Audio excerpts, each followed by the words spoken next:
Cineplex multiplex বাদে কেবলমাত্র single screen, আবার মন থেকে শোনো, কেবলমাত্র সিঙ্গেল স্ক্রিনই 105টা থেকে 110টা কনফার্ম তুফানের জন্য।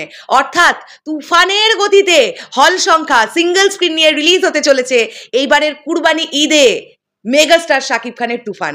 হ্যালো আমার শাকিবিয়ান ভাইরা বোনেরা, আশা করছি তোমরা সবাই খুব ভালো আছো। গতকাল দিনটা ভীষণভাবে ব্যস্ত ছিলাম, সারাটা দিন বাইরে ছিলাম, সেভাবে ভিডিও করা হয়নি। আজকে গতকালের যত টপিক এসেছিল সবগুলো নিয়ে ধীরে ধীরে ভিডিও করার চেষ্টা করছি। আজকে কিন্তু বলেই দিলাম বন্ধুরা, ব্যাক টু ব্যাক অনেকগুলো ভিডিও আসবে, তো নোটিফিকেশন যাক আর না যাক তোমরা কিন্তু অবশ্যই একটুখানি চোখ রেখো। আজকের এই প্রথম ভিডিওটাতে আমরা এই বিষয়টা নিয়ে কথা বলবো যে মেগাস্টার শাকিব খানের দখলে আবারও আমরা দেখতে চলেছি অলমোস্ট 130টা সিনেমা হল। 130টা অলমোস্ট, 25 থেকে 27, 27 থেকে 28, এই 25 থেকে 30-এর মধ্যে 125 থেকে 130-এর মধ্যে হল কাউন্টিংটা থাকবেই থাকবে, তোমরা মিলিয়ে নিও।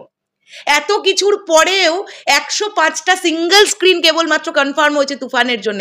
আমি শুধু ভেবেই একটা জিনিস মানে প্রচণ্ডভাবে ভাবছি যে বাকি যে সিনেমাগুলো যে কটাই রিলিজ হচ্ছে না কেন, সিঙ্গেল স্ক্রিন তো একটাও মনে হচ্ছে পাবে না। মানে বাংলাদেশে সিঙ্গেল স্ক্রিন কি পরিমাণ আছে আমি এক্স্যাক্ট সংখ্যাটা জানি না, তোমরা আমাকে কমেন্ট করে জানিও।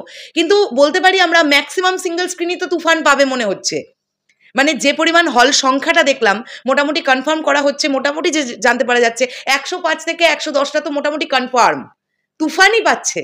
তাহলে বাকি সিনেমাগুলো সিঙ্গেল স্ক্রিন কি আসলেই পাচ্ছে? এটা আমার কাছে কিন্তু একটা বড় কোয়েশ্চেন। আর আমরা সবাই জানি যে সিনেমার বিজনেস করার জন্য সিঙ্গেল স্ক্রিন কিন্তু একটা গুরুত্বপূর্ণ ভূমিকা পালন করে। মাস অডিয়েন্স, বারবার মেগাস্টার শাকিব খান একটা কথাই বলেন যে আমি মাস অডিয়েন্সের জন্য ছবি তৈরি করি, আর আমি এই ধরনের ছবি তৈরি করে যাব।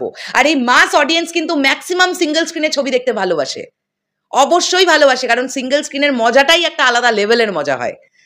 আর সেখানে যদি একটু স্ক্রিন কোয়ালিটি ভালো হয়, প্রজেক্টর যদি ভালো হয়, সিট ক্যাপাসিটি যদি ভালো হয়, সিট কোয়ালিটি, এবং এই গরমে যেটা অত্যন্ত গুরুত্বপূর্ণ সেটা হচ্ছে শীততাপ নিয়ন্ত্রিত একটা হল যদি হয়, তাহলে তো আর কোনো কথাই নেই। ওর থেকে মজা আর কোনো জায়গায় সিনেমা দেখে নেই। সিঙ্গেল স্ক্রিন যে আনন্দ প্রোভাইড করতে পারে, সিঙ্গেল স্ক্রিনের দর্শকরা যে চিৎকার চেঁচামেচিটা করতে পারে মেনস্ট্রিম মাসালা ছবির জন্য, সেইটা সিনেপ্লেক্সের অডিয়েন্স কতটা করতে পারে আমার জানা নেই, তবে সিঙ্গেল স্ক্রিনের মতন অতটাও করতে পারে না, এটা আমি জানি। এটা কিন্তু একটা দারুণ ব্যাপার। আবার রেডি হয়ে যাও, তুফান রিলিজের ঠিক আগের দিন একটা বড় হল লিস্ট চলে আসবে, আর আমরা সেগুলোকে নিয়ে আলোচনা করব। আবারও একবার প্রমাণিত হবে মেগাস্টার শাকিব খানের দাপটটা এক্স্যাক্টলি কোথায়। সব সময় না সব কিছুর প্রতিবাদ করার জন্য চারটে কথা বলার প্রয়োজন হয় না। কখনো কখনো কোনো জিনিস প্রতিবাদ না নিশ্চুপেও করা যায়। আর যে প্রতিবাদ কনস্ট্যান্ট মেগাস্টার শাকিব খান করে যাচ্ছেন একদম চুপ থেকে, তার মুখ থেকে আমরা কোনো কথা শুনতে পাই না, তার একটা নীরব প্রতিবাদ তো আছেই। চারিদিকে যা ঘটছে শাকিবিয়ানরা তোমরা তো অবগত আছোই। যাই হোক, একটা খুব ইম্পর্টেন্ট বিষয় নিয়ে পরবর্তী ভিডিওতেই কথা বলতে আসছি, যেটা অবশ্যই তোমাদের সবার খুব জানার দরকার, এবং আবারও আমরা সেই ভিডিওটা থেকে প্রমাণিত হব, আমরা প্রমাণ পাবো যে মেগাস্টার শাকিব ভাইয়ার সঙ্গে কি পরিমাণ পলিটিক্স চলে, নোংরা পলিটিক্স চলে। মানে পুরো সবাই বোধহয় একদিকে আর মেগাস্টার শাকিব খান আর একদিকে, দুটো দিক। কিন্তু মেগাস্টার শাকিব খানের সঙ্গে তার ফ্যানেদের পাওয়ারটা আছে, যে কারণের জন্য কোনো আঁচই তার গায়ের ওপরে গিয়ে লাগে না, আর ভবিষ্যতেও লাগবে না। তো সবাই রেডি হয়ে যাও।